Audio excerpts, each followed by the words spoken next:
Hello, just thought I'd go through a few bits and bobs on my Model 3. Um, I'm parked up at the moment and it's the weather look is absolutely appalling. I'm misting up a bit. Um, I'm on Epsom Downs actually. So the screen as it is, it's the one I prefer because it looks quite attractive. Because it shows the countryside and shows places of interest. Really, it's quite nice. It's 6 degrees, so it's a bit chilly, but it's nice and warm in here because even though I haven't got the heater on, I've got the seat on, and the seat actually keeps it pretty warm. Actually, going on to that about range, if you can avoid having the cabin heater on, which is okay, even at 6 degrees as it is now, it's nice and toasty because the seat is so warm. It's a bit of a shame that on this Model 3 standard model, they didn't heat the steering wheel, because then you could, well, avoid using the heater a lot of the time. It does make quite a lot of difference to the range, not having the heater on. At the moment, it's fairly well charged up. It's got, I don't know if you can see, it's got 184 miles on the battery. So it's quite lively because actually the amount of charge you've got does actually affect the performance. So it's quite lively at the moment. But if you have that high state of charge, that's about 80%. Your regenerative braking, which is that side, which is that side. There's a dotted line. I don't know if you can see it. Let's see and get close. The dotted line means that part doesn't regenerate. The reason it's not regenerating is because one, the battery's a bit cold, but the major reason is because I'm a high rate of charge. So, like when you charge the car, it charges slowly after 80%. As I'm at 80%, the regen, which means when you take your foot off the accelerator, the car pulls back because it's regenerating the battery. It doesn't. The car is not pulling. Is not not regenning, not braking like it feels like it's braking. It's not feeling like it's braking because it's not regenning, because the rate of battery charge is quite high. It's just a thing you might notice. A thing to maybe be a bit careful about, because you assume the car's going to pull up and you've got high rate of charge. It's not going to pull up itself so urgently. But it is a nice drive on high power, on a big rate of charge, because it's lively. What's the other thing I was going to talk about? Let's have a think. Right, this is another screen. By pressing the car on the screen bottom, you go into the screen, which gives you the menu of what to look at. So you can adjust your mirrors, adjust your steering wheel. You've seen this a million times, so I'll just go through bits. Brightness of the dashboard there. Display mode, I have it auto, so it goes bright during the day and dark at night. Driving, at the moment I've got it in comfort, the steering, because the steering is actually nicely weighted, a bit sporty, so it's not feather light, so it's good. The steering is good. I usually have the acceleration in standard mode because, well, you've paid this money for a performance car, you might as well get the performance. But in a way, it is in chill mode. The car is very smooth because everything's dulled off a bit, and it is a quick car, even a standard one like this. It does make the drive, well, even smoother, which is quite nice. Let's say regenerative braking standard, that's the most regen you can get on this model. And I say it hardly works at all because the battery is pretty full. Well, it's 80%. Next one down, stopping mode, creep, roll, hold. Creep is like having a normal automatic. You come to a stop, take your foot off the brake, and it creeps forward.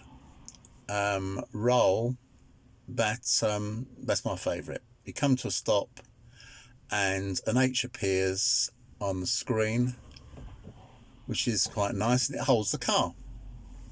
So that's my favourite. Hold.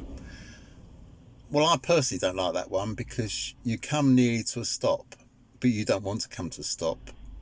You about walking pace, but the car takes over and actually stops you, so you don't have to use the brake at all. But well, I don't want to, if I don't want to stop, I don't want the car to stop me for those last few miles an hour. So I don't like that one. So I like the middle one, the roll mode. So I know on the Nissan Leaf they have the one driving mode. I probably wouldn't like that because I don't want the car to stop me from when I'm just going slowly in traffic. I don't want it to stop me when I'm doing just walking pace. If I want to stop, I'll stop. But that's another thing which is coming in on cars now, is that the car is driving for you.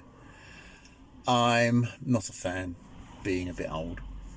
I'm not a fan because your concentration has gone. If you do a lot of driving like that, well, if your concentration wanes, and it must do, if you're using cruise control and auto steer, which is horrendous, a really dreadful thing. I can't believe anyone thinks it's good. It's a maddest thing. It really is. I might try and give you a demo at some stage of auto steer, autopilot. Absolutely. Well, it may be on motorways, maybe on dual carriageways, but if you've got a thing that doesn't recognise is T-junction, roundabouts, traffic lights, well, it's easy to list what it does recognise. It recognises white lines on the road and other cars, other vehicles, and cones. Anything else, nope, it doesn't recognise it. So if you were driven around by a person who didn't recognise T-junctions, traffic lights, or hazards, well, I don't think you'd feel very secure, would you? And that's what autopilot is. Okie dokie. So that's that mode. Let's see what I've got down the list. Driving autopilot. Yeah, yuck. Rubbish. You know, you can adjust the, if you do use this crazy thing, you can adjust the distance between the car in front, plus and minus. That's 3 car lengths there. Just didn't look at it. It's rubbish. Navigation.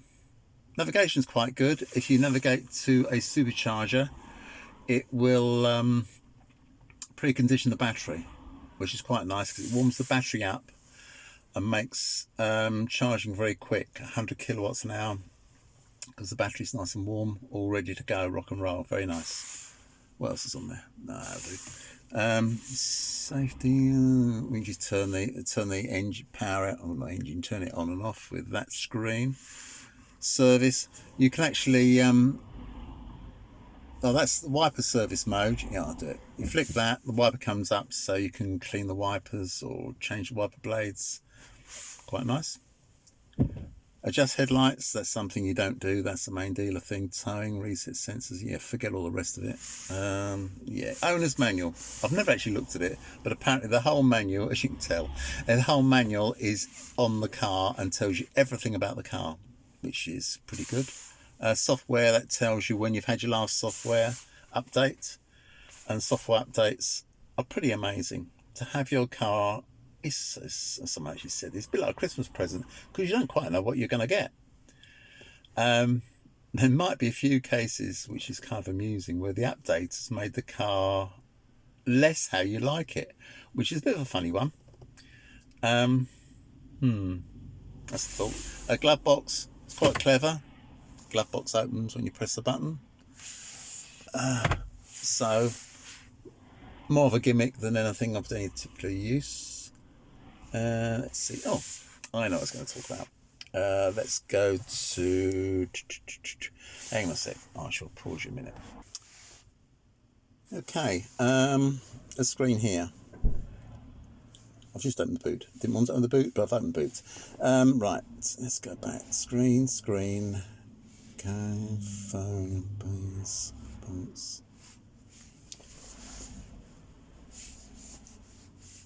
Right. Oh, here we are.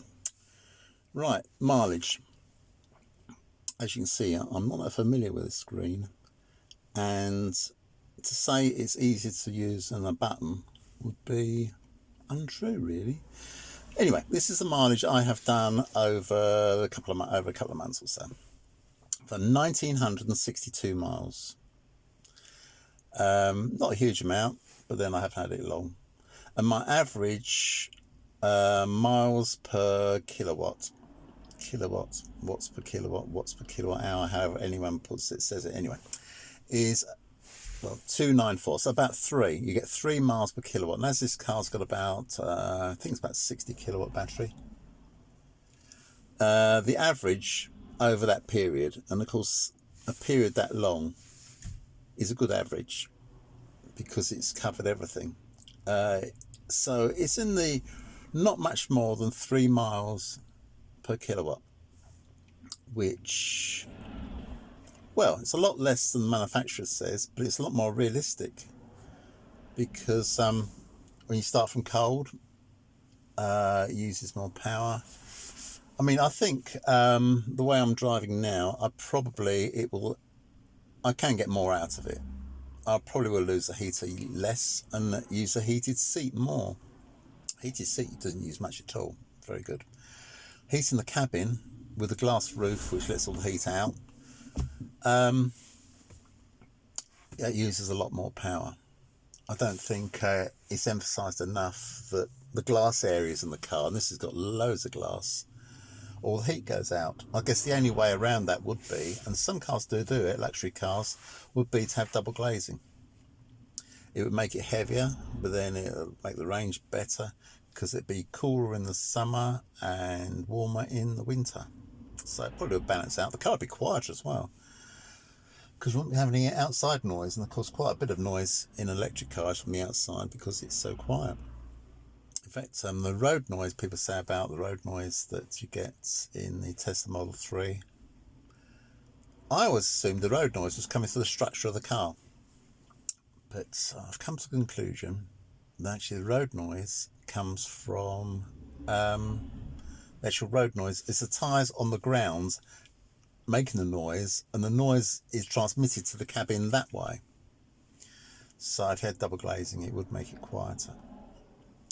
What else is that? Oh yeah, so I'm saying at 3 miles per kilowatt and about 60 kilowatt battery, but you'd never charge it to full. So really, say 55 kilowatts from the battery. So you've got 3 times 55, that makes a range of 175 miles, which is pretty, that's a good average. Don't expect much more in the winter. You just don't. Though that mileage up there, which says what you should get, it's a bit of a whimsy, really. No, you're not going to get that. No, not in real terms, you're not going to get that. Another thing about range, I've actually, I don't really like the term range because they have adverts on TV and they show, say, a new electric, I won't say any names, a new electric vehicle which got a range of 200 miles. So it could take you from London, I think, to Manchester. Well, very nice. That's a long way because we're a small country. So London to Manchester, there's quite a lump. You're about halfway out Britain, I suppose. But what does that mean?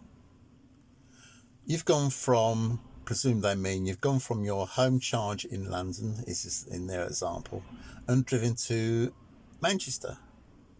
Well, what you're going to do in Manchester? No, you're at Manchester, you've got no charge. So really what they're saying is you're driving from one charger to another charger.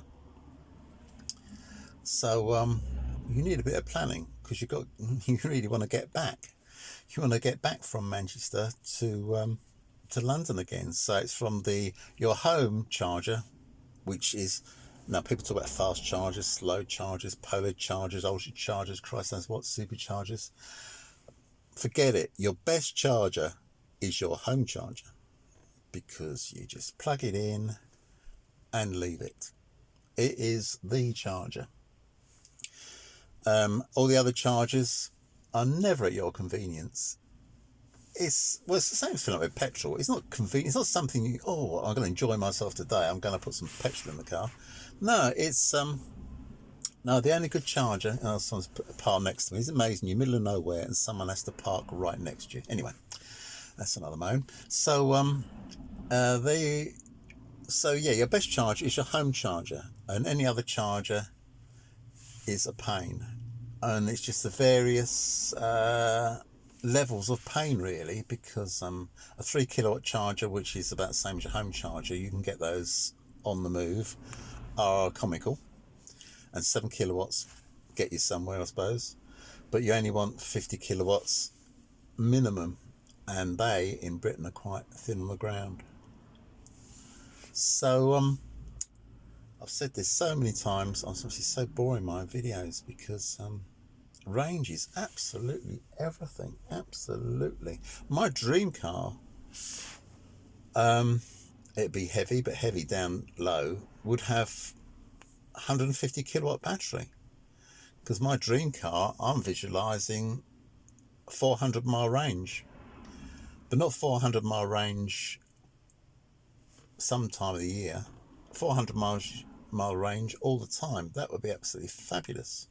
That would be, I mean, I'd forget the electric seats or the lane control or lane assist or the autopilot, all that other stuff. All I want is loads of range, and that's all anyone wants. An electric car is bucket loads of range, unless of course you've got your electric car and it's your 2-car family, or you just want your electric car to go to Tesco and back, or Sainsbury's and back, or any other supermarket and back.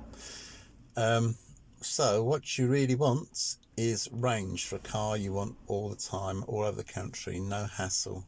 Someone else parked next to me now. This is almost like taking the mickey. I'm getting wedged into a place where there's no place for him. He's coming out. It's no place to park, and he's squeezing next to me. He's pulling away now. Anyway, so, oh gosh, I'm wandering a bit here. Gosh, you must be so bored with this. What else should I talk about? I've got lots of bits and pieces here, but this is a long video, so if you want to stay with it, you could whiz through and try and find some interesting bits. Oh, cheap EVs. There's one out which I think is quite nice. The range is a bit 150 miles, so it's probably not cool. It's not 25% off anyway. Any predicted range, just not 25% off. You get nearer the mark. But a new MG, it's been out about 6 months in Britain. It's really good value. It's 25k, which is really good value. It's a full size by UK standards, full size SUV, about the size of a Kia Niro. So it's plenty of space here for a family. It's got plenty of room. Range is a bit low, but then it's cheap. But as with these things, along comes a journalist and says, oh, heated seats, it's only got one level, it's only on or off. So now you've got a cheap EV. They've gone to the effort of making a cheap EV, and the first thing a journalist will say is, oh, that's not very good. Oh, that stitching's not quite straight. Oh, no. It makes you think, what the hell's going on? What is the point? Yeah. Oh, someone's a bit annoyed with each other on the road. So anyway, yeah, so I make a cheap EV and people pick holes in it. So what can a manufacturer do? Not a lot. Another car that's just come out is a Skoda EV. Amazing, 16 grand, very small, but goodness me, £16,000. I mean, if you compare it with a small diesel automatic, well, it's not much in it, and that's an electric car. I think that is for the middle of in town, and it's still got reasonable 150-mile range, so that's 125. It is reasonable. It's okay. Yeah, it is okay. Anyway, I might go now because I've got some other little notes. I don't do notes because I usually just do it off the cuff, but that'll do for now because I'm sure you're absolutely sick of it and nobody looks at my videos anyway. So, I'll see you later.